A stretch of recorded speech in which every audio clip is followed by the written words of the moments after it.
Chapter 14. And it came to pass in Iconium that they went both together into the synagogue of the Jews, and so spake that a great multitude both of the Jews and also of the Greeks believed. But the unbelieving Jews stirred up the Gentiles, and made their minds evil affected against the brethren.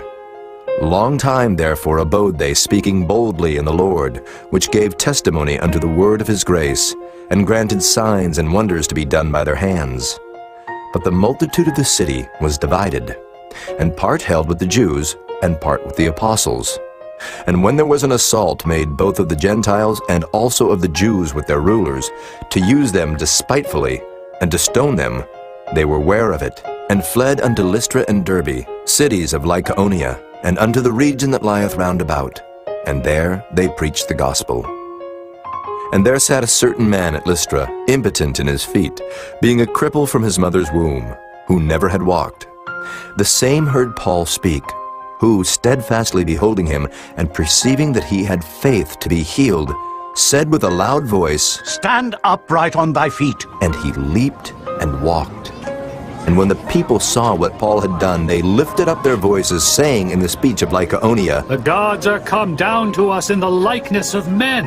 And they called Barnabas Jupiter, and Paul Mercurius, because he was the chief speaker.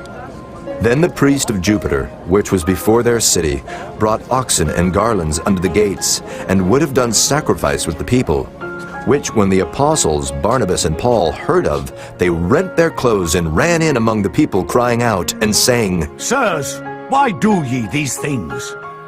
We also are men of like passions with you, and preach unto you that ye should turn from these vanities unto the living God, which made heaven and earth and the sea and all things that are therein.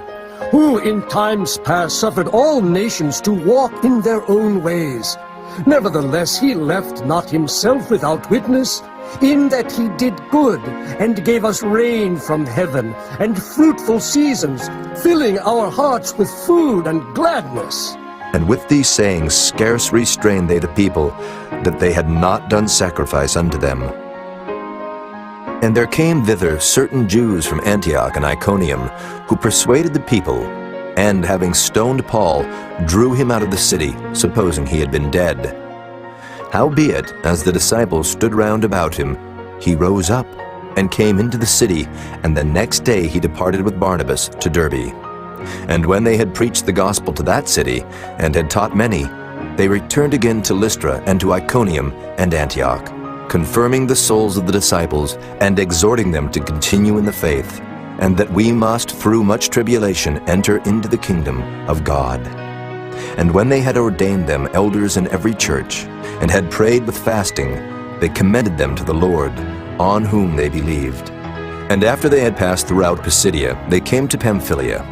And when they had preached the word in Perga, they went down into Attalia, and thence sailed to Antioch, from whence they had been recommended to the grace of God for the work which they fulfilled. And when they were come, and had gathered the church together, they rehearsed all that God had done with them, and how he had opened the door of faith unto the Gentiles. And there they abode long time with the disciples.